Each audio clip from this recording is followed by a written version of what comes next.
A era moderna dos OVNIs começou em junho de 1947, levando ao surgimento de um movimento civil de pesquisa de fatos ufológicos. Anos depois de seu surgimento, a ufologia deparou-se com uma série de fatos inquietantes, envolvendo o sequestro de seres humanos pelos tripulantes destes enigmáticos aparelhos. Desde então, a ufologia investiga avidamente os relatos envolvendo abduções por alienígenas.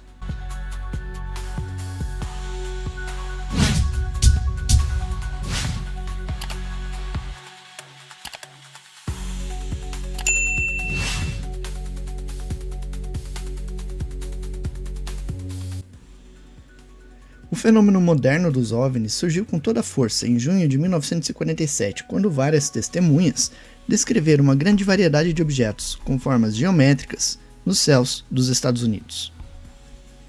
Estes objetos não eram espaçonaves terrestres ou geringonças de naves espaciais encontradas normalmente na literatura de ficção científica, nem constituíam variações tecnológicas dos novos aviões a jato que capturaram a imaginação do público na metade da década de 1940.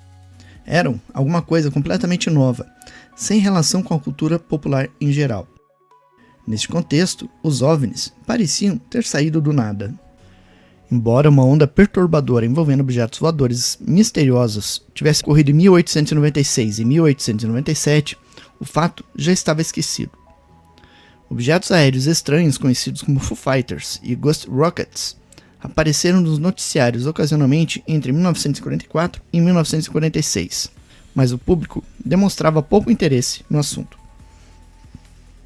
De fato, não havia nenhum programa radiofônico de ficção científica com o tema invasão extraterrestre, com exceção do programa de 1938, A Guerra dos Mundos, que não mencionou especificamente os OVNIs. O primeiro filme de Hollywood sobre visitantes alienígenas foi produzido apenas em 1949. Depois disso, muitos filmes foram feitos sobre terrestres viajando para outros planetas. Buck Rogers e Flash Gordon são exemplos disso, mas nenhum filme importante mostrava alienígenas no espaço, invadindo a Terra. As aparições de OVNIs não estavam se originando de um dos mais importantes meios formadores de opinião. Naquele tempo não havia informações disponíveis o suficiente para definir como as pessoas estavam avistando, mas a presunção válida para o governo e para os cientistas era de que se tratava de objetos normais e provavelmente poderiam ser explicados como armas secretas ou outros fenômenos convencionais. Entretanto, sua natureza misteriosa era o bastante para abalar os nervos do governo dos Estados Unidos.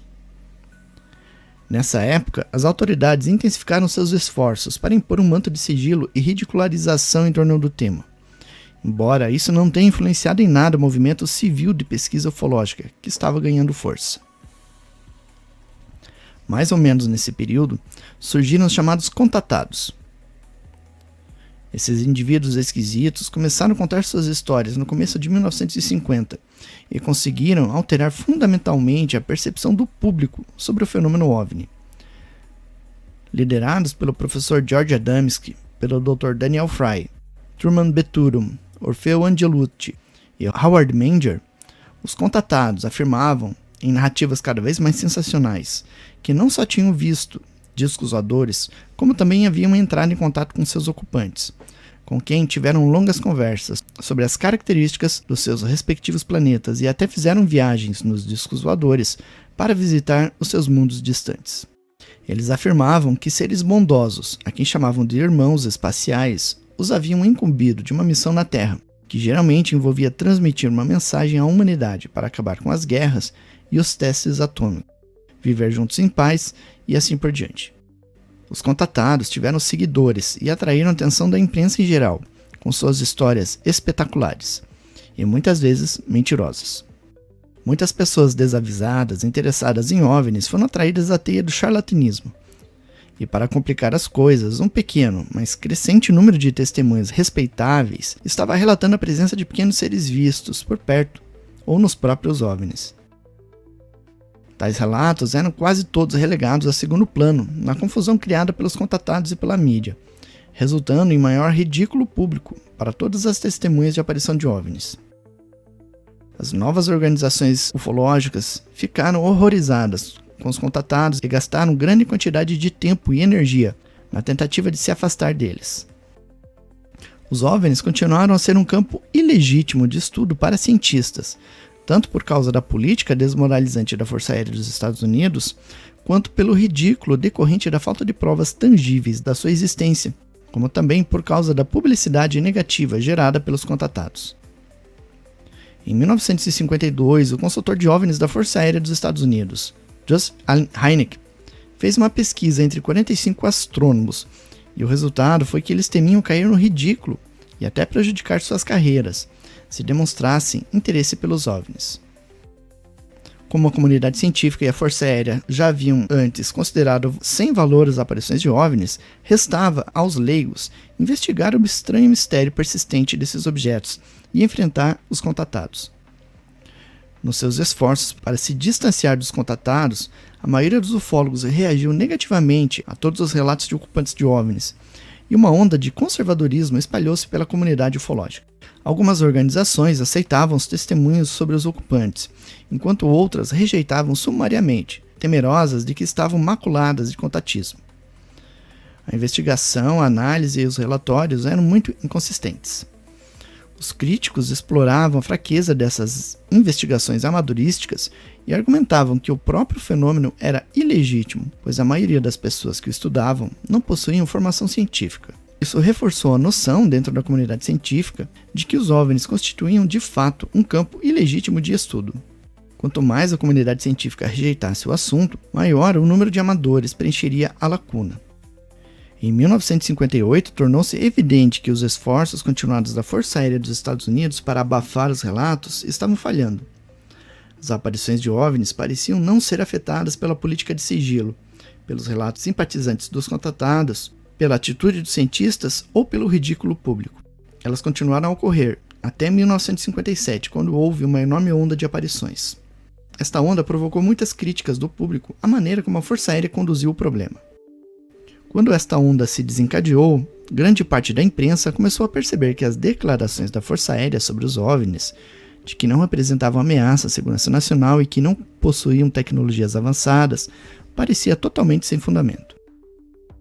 A imprensa continuou a pressionar a Força Aérea para abrir o jogo e dizer que sabia sobre o mistério dos OVNIs. Em 1958, a Força Aérea, frustrada com o fracasso da eliminação dos relatos e cansada da crescente hostilidade do público, também estava tentando se livrar inteiramente do problema OVNI. Entretanto, continuava firmemente entrincheirada na política de segredo e nos esforços para explicar os OVNIs a qualquer custo. Sob a superfície desses acontecimentos públicos, ocorreram alguns casos notáveis, com fortes indícios de que os OVNIs estavam envolvidos em sequestros de seres humanos.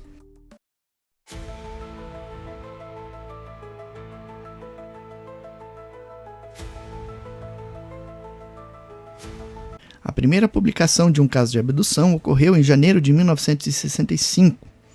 O fato se deu em 1957, em São Francisco de Sales, Minas Gerais, Brasil. Antônio Vilas Boas era o filho de um fazendeiro e estava trabalhando à noite na fazenda de seu pai quando viu um OVNI pousando perto dele. 4 pequenos seres de cabeça grande saíram do objeto e forçaram Vilas Boas a entrar no aparelho. Eles tiraram a roupa de Vilas Boas e espalharam um líquido transparente e inodoro sobre seu corpo. Então fizeram uma incisão no seu queixo e recolheram um pouco de sangue em um recipiente. Em seguida, um ser pequeno, feminino, desnudo, entrou no seu aposento. Ela tinha cabelos louros, finos, grandes olhos amendoados, malares salientes, uma boca pequena com lábios finos e queixo pontiagudo. Seu corpo parecia humano. Seus pés eram pequenos e as mãos longas e afiladas. Sua altura era de aproximadamente 1,30 m. E ela começou a abraçá-lo e a acariciá-lo, e ele ficou sexualmente excitado de uma forma incontrolável. E assim tiveram relações 2 vezes.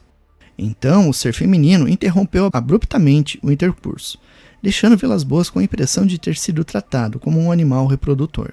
Ele então foi deixado pelos tripulantes do objeto no local de sua captura. Para os pesquisadores da época, este relato parecia ridículo e grosseiro, cheirando a ficção científica barata. Tendo passado a maior parte da década de 1950 combatendo os contatados, eles não precisavam de outro caso estranho para complicar seu trabalho de conferir legitimidade científica para o fenômeno. mas a história e as ações de Vilas Boas não combinavam com a dos contatados. Ele não recebeu nenhuma mensagem para transmitir à humanidade, não lhe foi confiada nenhuma missão e não ganhou dinheiro com a narrativa. Ele simplesmente contou sua história e voltou para suas atividades normais. Enquanto esse caso permaneceu nos anos seguintes como uma anomalia constrangedora, surgiu um outro mais difícil de abafar. O caso de Barney e Betty Hill não apenas se tornou motivo de grande debate, como também se situa entre os mais importantes e conhecidos na história do fenômeno OVNI. Foi assunto de uma reportagem em 2 partes da revista Look, em 1966, de um livro popular no mesmo ano e de um filme para a rede de televisão NBC, em 1977. O casal foi sequestrado quando viajavam de carro, de Montreal para Portsmouth, em New Hampshire. Pequenos seres com cabeças enormes e grandes olhos os abduziram no seu carro, levando-os para um OVNI aterrissado. Os seres os separaram em 2 aposentos e os submeteram a um exame médico. Eles inseriram uma agulha no abdômen de Betty e lhe disseram que estavam realizando um teste de gravidez. Eles retiraram amostras de sua pele e fizeram testes psicológicos. Um ser mais alto, que Betty pensou ser o líder, comunicou-se telepaticamente com ela. Depois que os procedimentos médicos terminaram e depois de outros acontecimentos, foi permitido que o casal saísse do objeto e observasse a partida do aparelho. Eles imediatamente esqueceram o que lhes havia acontecido, prosseguindo viagem e chegando em casa mais ou menos 2 horas depois do previsto. Tudo o que lembravam era de ter observado um OVNI de perto, mas não se lembravam de nada sobre a abdução. Nos meses seguintes, foram incomodados por estranhos sonhos recorrentes de estar a bordo de uma nave alienígena. Quando começaram a ficar angustiados em virtude das aparições de OVNIs, eles procuraram ajuda psicológica. Foram indicados a Benjamin Simon, um conhecido psiquiatra, habilitado em hipnose. Mediante sessões de regressão hipnótica, eles conseguiram recuperar a lembrança do que havia acontecido naquela noite. Embora o livro de John Fuller, sobre o episódio intitulado A Jornada Interrompida, descrevesse o teste de gravidez realizado em Betty, o autor decidiu não incluir que os seres haviam colhido uma amostra de esperma de Barney. Isso se tornou constrangedor para o casal Hill e para Fuller, que em meados da década de 1960 não mencionou a circunstância para não prejudicar a credibilidade da narrativa. A história do casal Hill teve o efeito de um relâmpago sobre a comunidade de pesquisadores de OVNIs. Tratava-se de um casal interracial cuja integridade estava acima de qualquer suspeita. Barney Hill era membro da Comissão de Direitos Civis do estado de New Hampshire e Betty Hill era assistente social. Eram frequentadores da igreja e membros respeitáveis de sua comunidade. Não se tratava de um casal desejoso de atrair para si o rótulo de lunáticos. Mas como os acontecimentos descritos pelo casal Hill realmente aconteceram? Os pesquisadores não tinham meios de saber. O casal Hill dividiu a comunidade de pesquisadores. Muitos ufólogos concordaram com James McDonald, físico atmosférico da Universidade do Arizona, quando ele reclamou que, em virtude da semelhança com as histórias dos contatados, o caso Hill atrasaram uns 20 anos para a pesquisa ufológica. Mas como o caso Vilas Boas, o relato dos Hills parecia diferente do estilo de afirmações dos contatados da década de 1950. Barney e Betty Hill não estavam preocupados em ganhar dinheiro com a história, embora tivessem sido pagos com a publicação do livro. Nem embelezaram ou mudaram a história com o decorrer do tempo. Não receberam nenhuma missão dos Irmãos do Espaço. Não disseram que foram escolhidos por algum motivo particular. Não eram membros de qualquer associação ufológica. E de fato, até presenciar a aparição, Barney Hill era cético na existência dos OVNIs. Um aspecto crucial do caso Hill é que suas informações foram colhidas com o uso de hipnose. Benjamin Simon, o psiquiatra que aplicou a hipnose, nunca se convenceu de que houve realmente uma abdução. Ele preferiu pensar que os dois haviam passado por uma fantasia compartilhada, muito embora o detalhe de suas fantasias fossem bem diferentes, pois eles foram colocados em aposentos separados e tiveram lembranças distintas. As transcrições das sessões de hipnose mostram que Simon empregou um tempo considerável tentando, sem sucesso, convencer o casal Hill de que o acontecimento nunca teria ocorrido, ou mesmo tentando pegá-los em alguma contradição. Depois do caso Hill, outros relatos de abdução começaram lentamente a vir à tona, mas o número ainda era tão pequeno que causou poucos comentários entre os pesquisadores de OVNIs.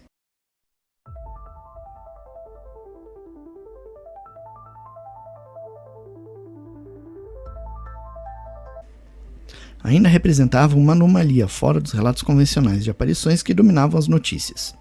Entretanto, as narrativas de abdução persistiam.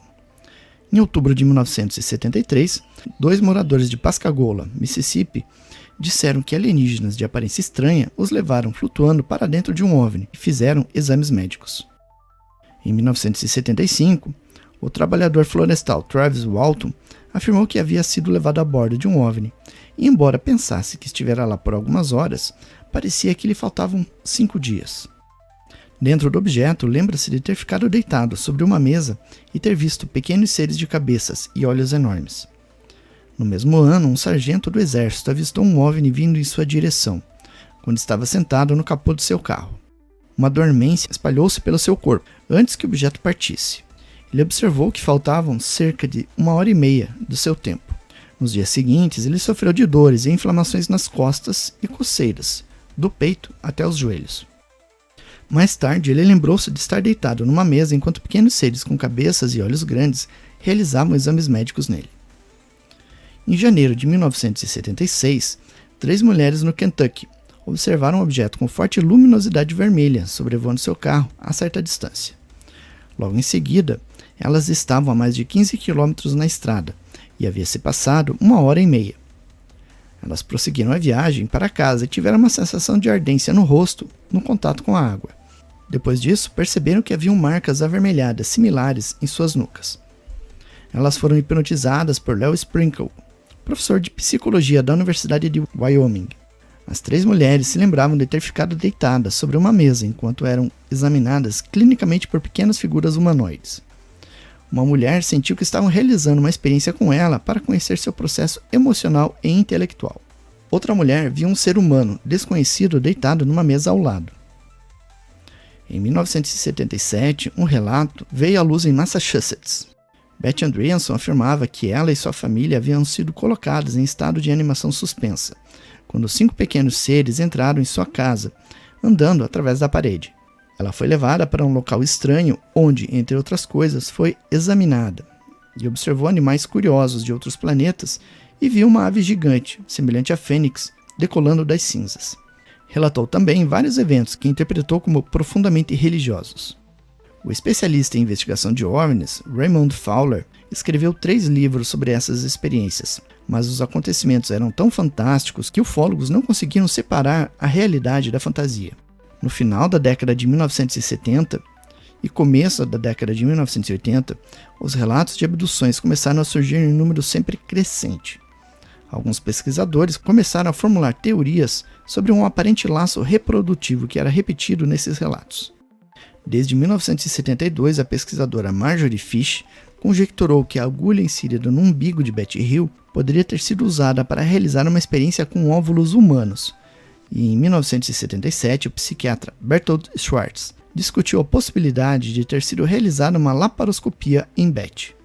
Com base em casos que havia investigado, a pesquisadora Anne Druffel sugeriu que os alienígenas poderiam estar interessados no estilo de vida sexual dos seres humanos. A maioria dos pesquisadores de OVNIs, entretanto, ainda considerava os relatos de abdução como anomalias extravagantes, talvez verdadeiros, talvez não.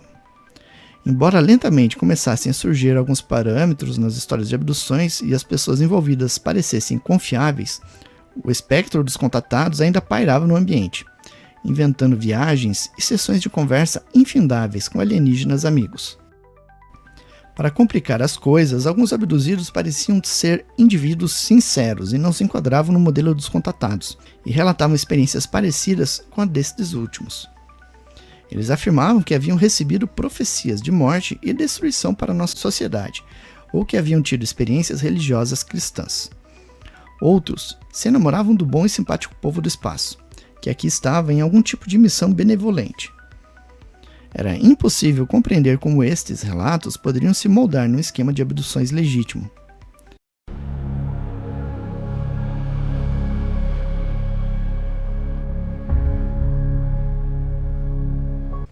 Em 1981, a pesquisa de OVNIs foi profundamente alterada com a publicação do livro Missing Time, de Buddy Hopkins. Ao contrário da maioria dos pesquisadores de OVNIs que tratavam os casos de abdução como simplesmente outra categoria de aparições, Hopkins investigou 7 casos de abdução procurando parâmetros, similaridades e convergências.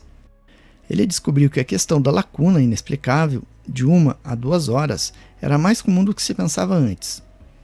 Entre outras coisas, ele descobriu o significado de uma cicatriz que frequentemente aparecia nas vítimas de abdução.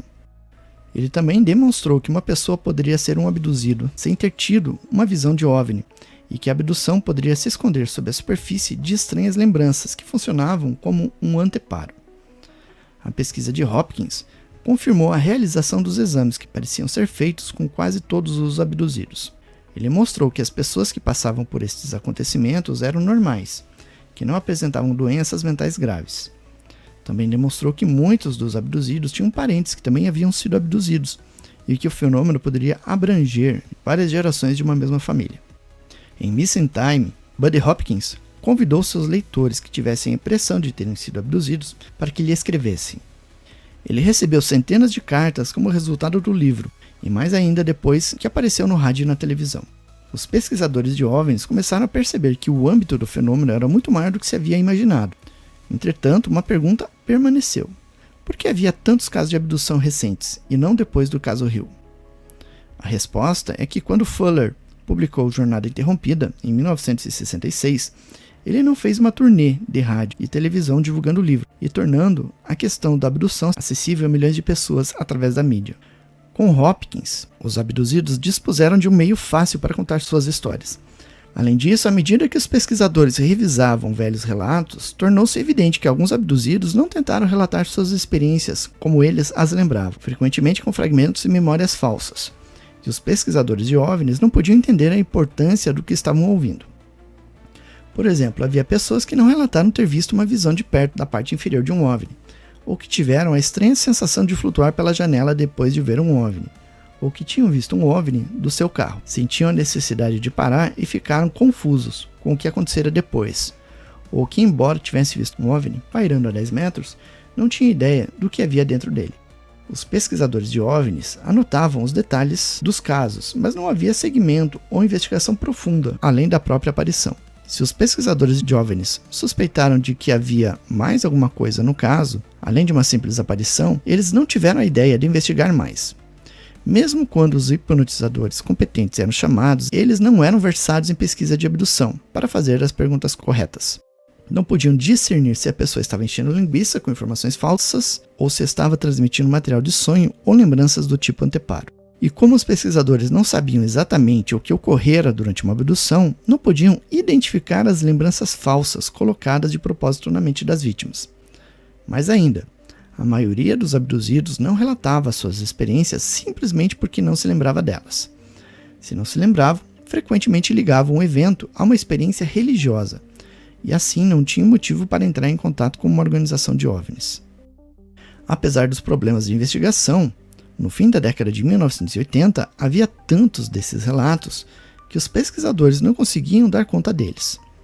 A quantidade de dados de cada experiência de abdução era tão extensa e rica em detalhes que até o olhar mais superficial indicava que alguma coisa extraordinária estava ocorrendo. Em 1987, o Dr. Thomas Bullard publicou um extenso estudo de 270 casos publicados de abduções. Embora a maioria destes casos não tivessem sido investigados com o cuidado que seria necessário, a análise cuidadosa de Bullard ainda mostrou muitas similaridades estruturais. A maioria dos pesquisadores ainda não havia compreendido as implicações dos novos dados. Tinham sido educados na escola da velha técnica de análise de aparições e estavam despreparados para estudar os casos de abduções como uma nova metodologia. Mas, uma vez que alguns pesquisadores como Buddy Hopkins e Richard Hines, que desenvolveram um método planejado para interrogar os abduzidos, começaram gradativamente a desenvolver técnicas mais corretas de investigação e a decifrar os dados emaranhados que os abduzidos relatavam, as histórias das vítimas de abdução começaram a tomar uma coerência e uma estrutura com detalhes extraordinários nunca antes revelados. Em 1987, Buddy Hopkins publicou Intruders, que pela primeira vez revelava a extensão da intrusão do fenômeno OVNI na vida pessoal das pessoas. Hopkins descreveu que, além dos exames médicos, as vítimas descreviam os alienígenas realizando neles experiências genéticas que incluíam a retirada de óvulos e espermatozoides. Ele revelou a ideia de que os alienígenas estavam fazendo com que os abduzidos interagissem com bebês de aparência estranha, presumivelmente resultantes, pelo menos em parte, dos óvulos e dos espermatozoides dos abduzidos. Ele também começou a se dar conta da extensão de sofrimento pelo qual passavam os abduzidos, como resultado do que haviam experimentado. As pessoas que ele investigou eram indivíduos traumatizados cujas vidas haviam sido profundamente afetadas pela abdução. No final da década de 1980, o fenômeno começou a revelar alguns dos seus segredos. As abduções, naquele momento consideradas como filhos adotivos do fenômeno OVNI, estavam mudando os estudos da ufologia de modo irrevogável. Os pesquisadores começaram a perceber que o fenômeno da abdução revelava muito mais informações sobre os OVNIs do que as aparições. Pelo menos literal e figurativamente, havíamos conseguido entrar dentro dos OVNIs.